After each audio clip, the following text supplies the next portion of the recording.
everyone, welcome back to our channel. Today I want to review A Knight of the Seven Kingdoms by George R.R. Martin.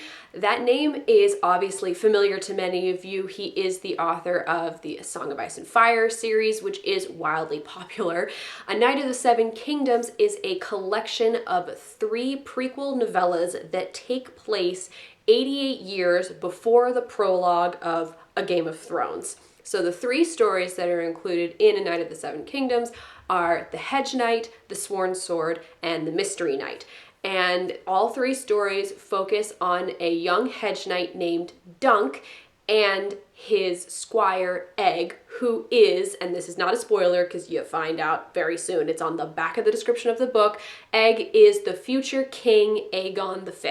So we're taking characters who at the time of this story don't seem particularly important but end up being pretty important in the future, which is pretty cool. The story is told from Dunk's perspective, so we are following him the entire time, and then Egg is sort of like a supporting actor, which is very different from the Song of Ice and Fire series, because in that we are constantly jumping from different character perspectives, and sometimes we go whole books without seeing characters that we want to hear from, so this is a totally different side of that. I wasn't really sure what to expect when I picked it up. I hadn't heard much from anyone on what they thought about it, and I really enjoyed it. I thought it was very well written. It was nice to step into Martin's writing again. He has a very excellent flow, and I feel like I was able to appreciate that more this time versus when I first picked up A Game of Thrones, because I wasn't so intimidated. I had an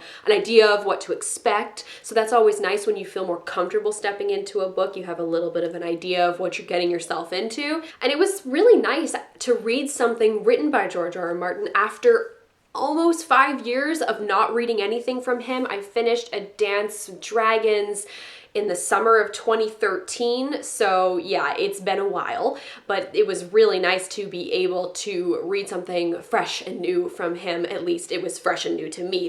These stories have been out for a while. It is also worth mentioning that I did listen to this on audiobook, and the narrator of the audiobook does an excellent job. The audiobook narrator had excellent voices for both Dunk and Egg, but he did a wonderful job with the rest of the cast of characters because, as you can imagine, there were a lot of extra characters, and I think it added to my reading or listening experience in this case. It's fun to read something that up until this point I've only considered as history, and also to just get to focus on 2 characters. We got to stick with Dunk the entire time, with Egg the majority of the time, and we really got to know these characters. Because they are novellas, they're definitely shorter than the standard book. You don't have as much time with these characters, but because we stuck with just them the whole time, I got to know what they're thinking, why they're doing something, their histories, how that influences the decisions that are being made. I felt like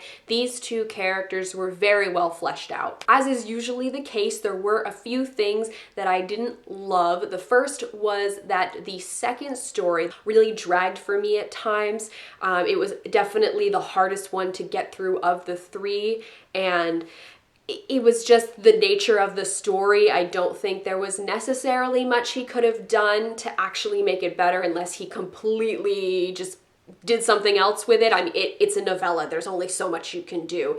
The other thing that I didn't really enjoy was this repetition of a particular line. Now, this is probably because I listened to the audiobook, so every time this line came up, the narrator said it the same way every time, so it really stuck with me. If I had just been reading it with my own 2 eyes, it's possible it would not have bothered me this much, but there was one line that was, "Dunk the lunk, thick as a castle wall," and it's what Dunk would say to himself whenever he didn't know something, felt stupid, was uneducated about something, and he would always accuse himself by saying this line to himself, and sometimes other characters would say it as well. It was obviously something he'd internalized from other people saying it to him. And it just got really repetitive. By the 3rd book, every time it came up, I would roll my eyes and try to move past it, but it was a little too much. It was in there a little too much. I'm being a little picky here, but it is something that stuck out to me. And then the other thing was that there was a very large cast of characters, and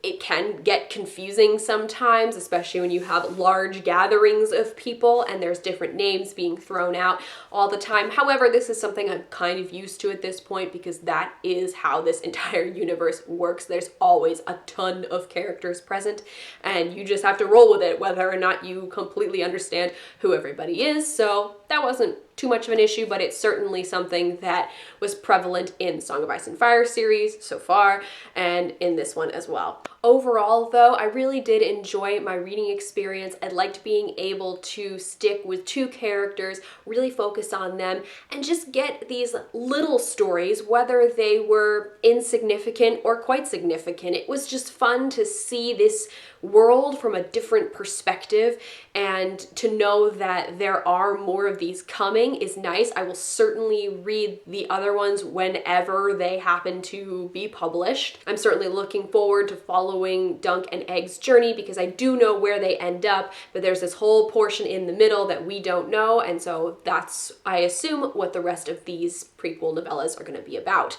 If you are curious on my rankings of the three stories, I did like the first one the best, The Hedge Knight. That was my favorite.